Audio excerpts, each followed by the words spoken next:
Good morning student. Gurukul science academy online classes में आप सबका स्वागत है।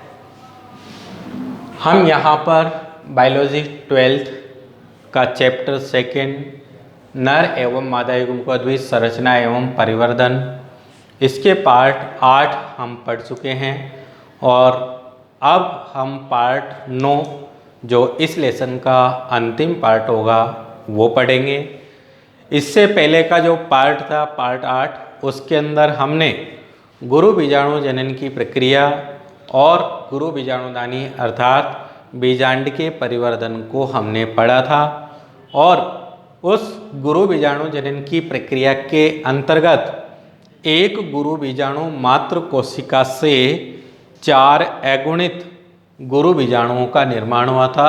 अर्धसूत्री विभाजन की प्रक्रिया द्वारा निर्मित होने वाले जो चारों अगुणित गुरु बीजाणु थे वो रेखीय क्रम में व्यवस्थित थे, जिनमें से नीचे की ओर उपस्थित रहने वाले 3 गुरु बीजाणु नष्ट हुए हैं और एक गुरु बीजाणु जो निभागी छोर की ओर उपस्थित रहता है वो सक्रिय गुरु बीजाणु के रूप में यहाँ पर शेष रहता है। ठीक है, तो इसके बाद में हम अगला जो टॉपिक ले रहे हैं वो है भ्रूणकोश अथवा मादा युग्मकोद्भिद की संरचना। अगला टॉपिक है अपने पास में, ये इस लेसन का लास्ट अंतिम टॉपिक है और टॉपिक होगा आपके पास में भ्रूणकोश अथवा मादा युग्मकोद्भिद। मादा युग्मकोद्भिद।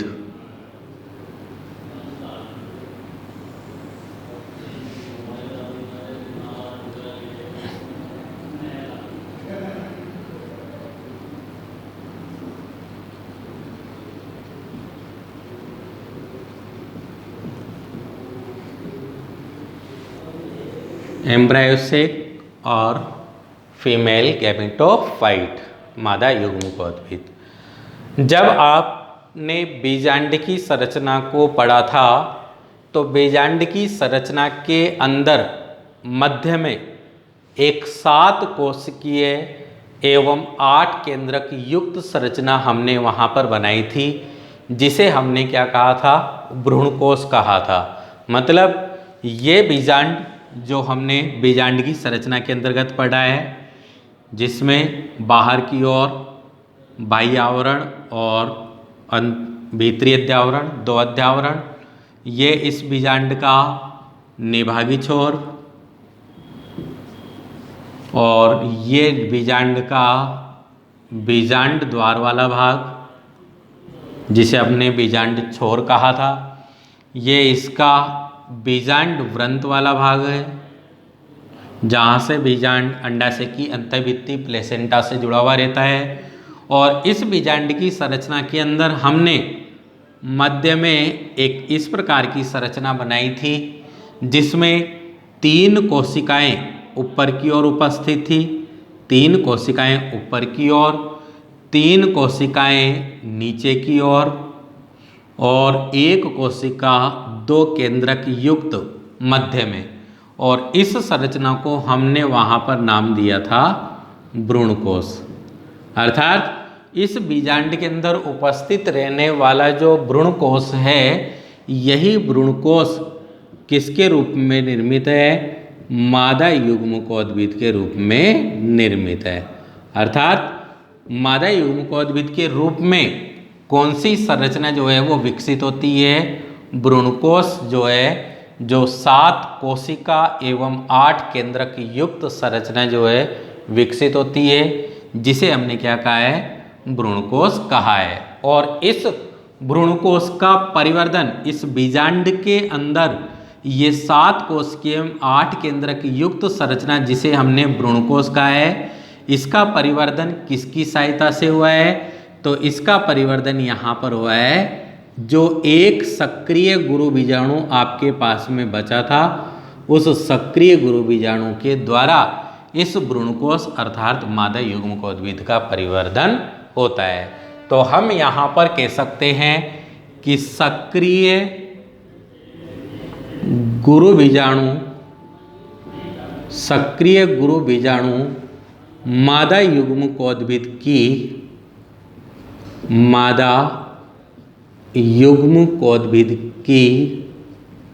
प्रथम कोशिका अवस्था होती है। प्रथम कोशिका अवस्था होती है। फर्स्ट सेल स्टेज प्रथम कोशिका अवस्था होती है। किसकी? मादा युग्मकोद्भिद की। कौन? जो एक शेष सक्रिय गुरु बीजाणु आपके पास में बचा था। क्या हुई थी प्रक्रिया, हम देख लेते हैं यहाँ पर कि एक आपके पास में गुरु बीजाणु मातृ कोशिका उपस्थित थी। ये गुरु बीजाणु मातृ कोशिका, गुरु बीजाणु मातृ कोशिका जो 2n रूप में उपस्थित है। इस गुरु बीजाणु मातृ कोशिका के अंदर अर्धसूत्री विभाजन हुआ था। अर्धसूत्री विभाजन गुरु बीजाणु जनन की प्रक्रिया के अंतर्गत, और इस एक गुरु बीजाणु मातृ कोशिका से 4 गुरु बीजाणु यहाँ पर निर्मित हुए थे। किस क्रम में? रेखीय क्रम में। इनमें से 3 गुरु बीजाणु नीचे की ओर, जो कहाँ पर उपस्थित होंगे? बीजांड द्वारी सिरे की ओर उपस्थित होते हैं। बीजांड द्वारी सिरे की ओर उपस्थित होते हैं। ये तो क्या हो जाते हैं? नष्ट हो जाते हैं, और नष्ट होकर के किसके पोषण हेतु प्रयुक्त होंगे? जो आपके पास में शेष ऊपर की ओर एक गुरु बीजाणु जो है, जो कहाँ पर उपस्थित होता है? निभागी छोर की ओर उपस्थित होता है। निभागी छोर की ओर उपस्थित होता है। इसे हमने क्या कहा था?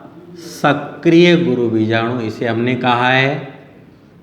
और यही सक्रिय गुरु बीजाणु जो है वो यहाँ पर जीवित रहता है, और इसी सक्रिय गुरु बीजाणु में आगे जाकर के क्या होगा? परिवर्धन होगा। परिवर्धन के फलस्वरूप इस सक्रिय गुरु बीजाणु के अंदर 3 बार क्या होगा? सूत्री विभाजन होगा, और 3 बार सूत्री विभाजन के फलस्वरूप किसका परिवर्धन हो जाएगा? भ्रूणकोश अर्थात मादा युग्मकोद्भिद का परिवर्धन यहाँ पर हो जाएगा। जब इस एक सक्रिय गुरु बीजाणु जो इस प्रकार की संरचना के रूप में है, अगुणित संरचना के रूप में है, अगुणित संरचना के रूप में है, जब इसके अंदर परिवर्धन के फलस्वरूप 3 बार सूत्री विभाजन होगा, तो 3 बार सूत्री विभाजन के फलस्वरूप यह एक कोशिकीय अगुणित सक्रिय गुरु बीजाणु 7 कोशिकीय एवं 8 केंद्रक युक्त संरचना के रूप में यह परिवर्तित हो जाएगा, जिसे हमने क्या कहा है? भ्रूणकोश कहा है। मादा युग्मकोद्भिद फीमेल गैमेटोफाइट कहा है। ठीक है।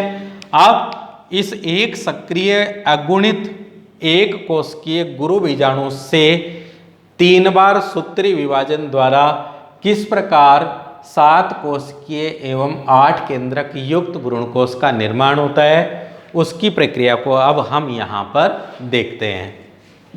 तो यहाँ तक की जो प्रक्रिया है वो आपके पास में समझ में आ गई है कि भ्रूणकोश अथवा मादा युग्मकोद्भिद जो है यह इसका परिवर्धन किससे होगा? जो एक सक्रिय गुरु बीजाणु बचा है उससे इसका आगे जाकर के क्या होगा? परिवर्धन होगा।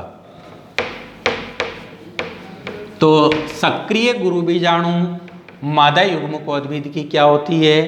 प्रथम कोशिका अवस्था होती है। ये आपके पास में एक सक्रिय गुरु बीजाणु है। सक्रिय गुरु बीजाणु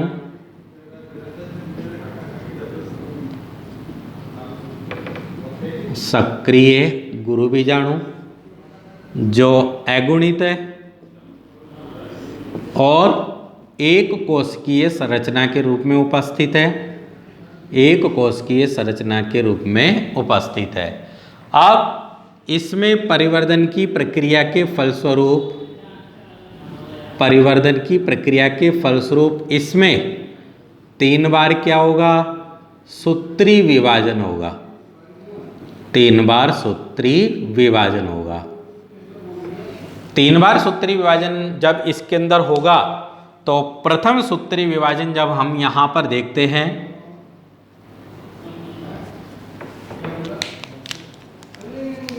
प्रथम सूत्री विभाजन, तो प्रथम सूत्री विभाजन के फलस्वरूप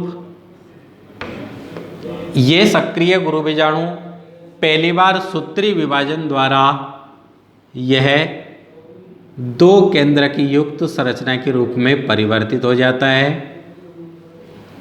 दोनों केंद्रक जो है वो एक दूसरे के विपरीत सिरों पर पहुंच जाते हैं और एक केंद्रक से 2 केंद्रकों का निर्माण जो है वो यहाँ पर हो जाता है। ठीक है, अब ये दोनों ध्रुवों पर उपस्थित, दोनों ध्रुवों पर एक तो निभागी छोर की ओर उपस्थित है और एक बीजांड द्वारी छोर की ओर उपस्थित है। इसके जो दोनों ध्रुव हैं वो क्या कहलाएंगे, बीजांड की संरचना के अनुसार ही कहलाएंगे, क्योंकि ये कहाँ पर निर्मित हो रहा है, बीजांड के अंदर ही निर्मित हो रहा है। तो इसका ऊपरी सिरा जो है वो तो निभागी सिरा कहलाएगा और नीचे का सिरा जो है वो क्या कहलाएगा, बीजांड द्वारी सिरा कहलाएगा। प्रथम सूत्री विभाजन द्वारा निर्मित होने वाले दोनों केंद्रक जो हैं वो इसके एक दूसरे के विपरीत सिरे पर पहुंच जाते हैं।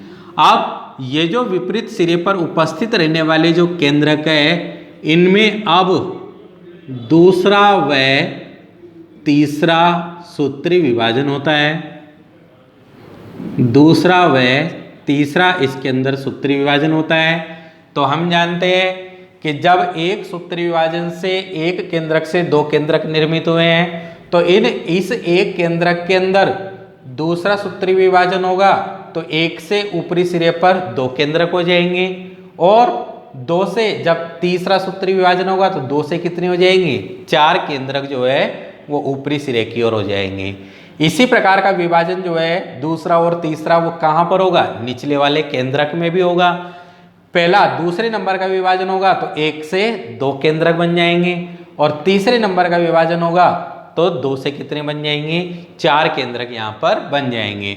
तो इस प्रकार से 2 केंद्रक युक्त जो आपके पास में यह संरचना है, यह दूसरे व तीसरे सूत्री विभाजन द्वारा कितने केंद्र की संरचना के रूप में परिवर्तित हो जाएगी, दोनों सिरों पर 4-4 केंद्रक युक्त संरचना के रूप में ये परिवर्तित हो जाएगी और ये संरचना जो है वो एक थैलेनुमा संरचना के रूप में परिवर्तित हो जाएगी। अब इस संरचना के अंदर दोनों सिरे पर निभागी छोर और बीजांड द्वारी छोर दोनों सिरों पर 4-4 केंद्रक यहाँ पर उपस्थित है। इन 4-4 केंद्रकों में से अब आगे जाकर के परिवर्धन की प्रक्रिया के फलस्वरूप क्या होगा, ऊपर की तरफ उपस्थित रहने वाले 4 केंद्रकों में से एक केंद्रक और नीचे की ओर उपस्थित रहने वाले 4 केंद्रकों में से एक केंद्रक, अर्थात दोनों सिरों पर उपस्थित रहने वाले 4-4 केंद्रकों में से एक केंद्रक जो है वह यहाँ से गति करता हुआ कहाँ पर आ जाएगा, इस कोशिका के इस संरचना के मध्य में आ जाएगा। तो जब यहाँ पर 4-4 केंद्रकों में से एक केंद्रक खिसक करके गति करता हुआ मध्य में आ जाएगा तो ये संरचना जो है वो इस प्रकार की यहाँ पर दिखाई देने लगेगी, जिसमें से 3-3 केंद्रक तो दोनों ध्रुवों पर रह जाएंगे और एक केंद्रक गति करता हुआ कहाँ पर आ जाएगा, मध्य में आ जाएगा और मध्य में आकर के ये परस्पर एक दूसरे से क्या हो जाएंगे, संलयित हो जाएंगे। एक केंद्रक और ये दूसरा केंद्रक और एक दूसरे से ये क्या हो जाएंगे, संलयित हो जाएंगे, जुड़ जाएंगे और ये जो अवस्था है, ये अवस्था यहाँ पर क्या कहलाएगी, द्विकेंद्रकीय द्विकेंद्रकीय संरचना, जिसे हम आगे जाकर के किसके रूप में जानेंगे, ध्रुवीय कोशिका, या इसे मध्य में क्या कहा जाएगा, केंद्रकीय कोशिका कहा जाएगा। ठीक है, तो एक एक केंद्रक जो है वो मध्य में आ जाएंगे और एक दूसरे से ये जुड़ जाएंगे और द्विकेंद्रकीय अवस्था के रूप में ये परिवर्तित हो जाएंगे, द्विकेंद्रकीय अवस्था के रूप में ये परिवर्तित हो जाएंगे। अब आगे जाकर के क्या होगा, परिवर्तन की प्रक्रिया के फलस्वरूप ऊपर की ओर निभागी छोर की ओर उपस्थित रहने वाले जो तीन केंद्रक हैं, ये तीनों केंद्रक अपने आसपास के कोशिका द्रव्य को एकत्रित कर लेंगे और जब अपने आसपास के कोशिका द्रव्य को ये एकत्रित कर लेंगे तो ऊपर की ओर तीन कोशिकाओं का एक समूह यहाँ पर बन जाएगा। तीन कोशिकाएं जो है वो ऊपर की ओर बन जाएगी। इन निभागी छोर की ओर, ऊपर वाला जो सिरा है वो कौन सा है, निभागी छोर है, और नीचे वाला सिरा जो है वो कौन सा है, बीजांड द्वारी सिरा है। तो निभागी छोर की ओर उपस्थित रहने वाले तीनों केंद्रक, ये तीनों केंद्रक अपने आसपास के कोशिका द्रव्य को क्या कर लेंगे, एकत्रित कर लेंगे और एकत्रित करके तीन कोशिकीय संरचना के रूप में ये परिवर्तित हो जाएंगे। निभागी छोर की ओर उपस्थित रहने वाली इन तीनों कोशिकाओं को यहाँ पर क्या कहा जाएगा, प्रतिमुखी कोशिका, प्रतिमुखी कोशिकाएं इन्हें कहा जाएगा, एंटीपोडियल सेल, प्रतिमुखी कोशिकाएं इन्हें कहा जाएगा।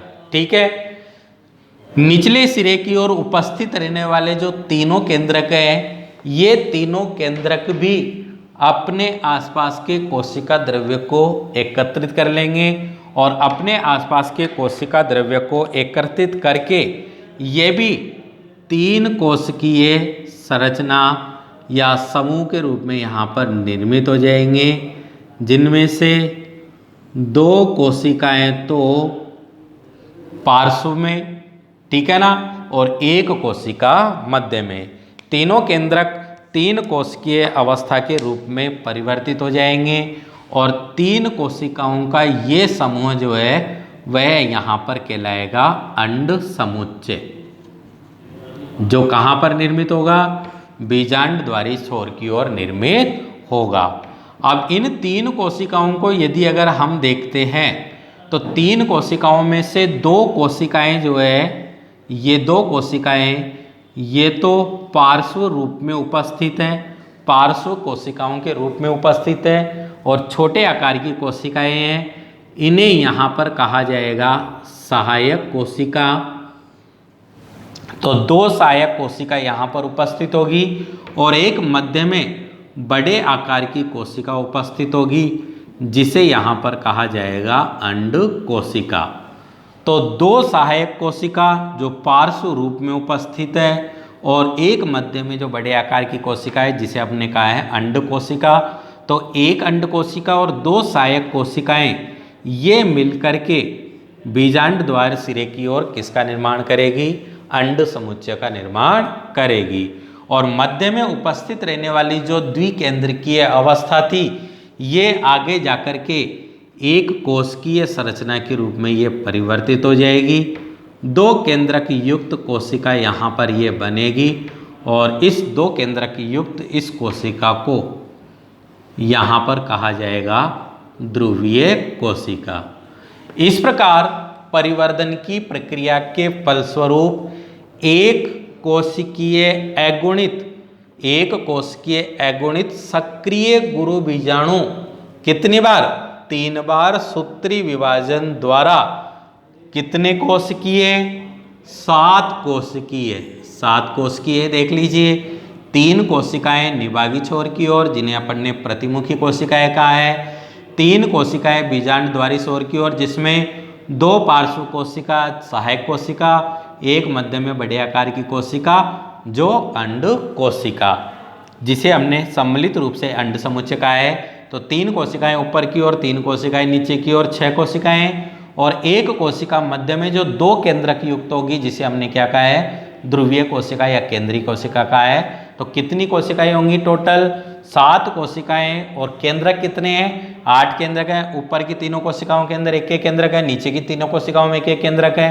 तो ये तो अगुणित कोशिकाएं हैं, लेकिन मध्य में उपस्थित रहने वाली जो ध्रुवीय कोशिकाएं हैं उसके अंदर कितने केंद्रक है? 2 केंद्रक हैं। और उसी ध्रुवीय कोशिका अपन ने कहा है तो 7 कोशिकीय और 8 केंद्रक युक्त यह संरचना के रूप में परिवर्तित हो जाएगा।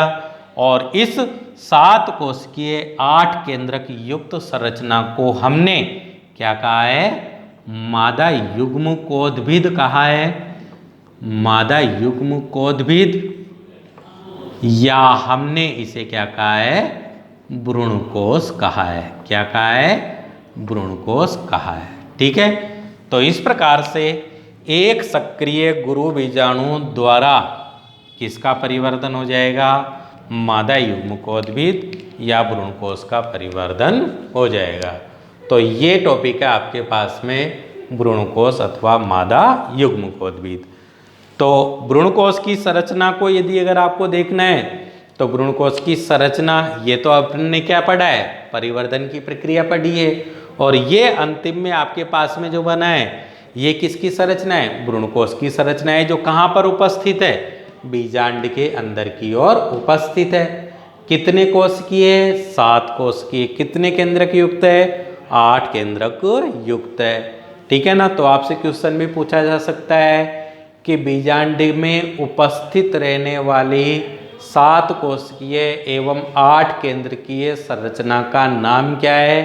तो बीजांड में 7 कोशिकीय और 8 केंद्रक युक्त एक ही संरचना है, जिसे हमने क्या कहा है? भ्रूणकोश का है, एम्ब्रायो सेक का है। और यही भ्रूणकोश किसके रूप में निर्मित हुआ है? मादा युग्मकोद्भिद के रूप में निर्मित हुआ है। संरचना के बारे में यदि अगर आप इसका अध्ययन कर, संरचना के बारे में यदि अगर आप लिखना चाहते हो तो आप लिख सकते हो कि भ्रूणकोश जो है यह 7 कोशिकीय एवं 8 केंद्रक युक्त संरचना है, जिनमें से 3 कोशिकाएं निभागी छोर की ओर उपस्थित होती है, जिन्हें हम प्रतिमुखी कोशिकाएं कहते हैं, एंटीपोडियल सेल कहते हैं। 3 कोशिकाएं बीजांड द्वारी छोर की ओर उपस्थित होती है, जिनमें से 2 कोशिकाएं पार्श्व में उपस्थित होती है, जिन्हें सहायक कोशिका कहा जाता है। दोनों सहायक कोशिकाओं के मध्य में एक बड़ी कोशिका उपस्थित होती है, जिसे अंड कोशिका कहा जाता है। 2 सहायक कोशिकाएं और 1 अंड कोशिका मिलकर के किसका निर्माण करती है? अंड समुच्चय का निर्माण करती है।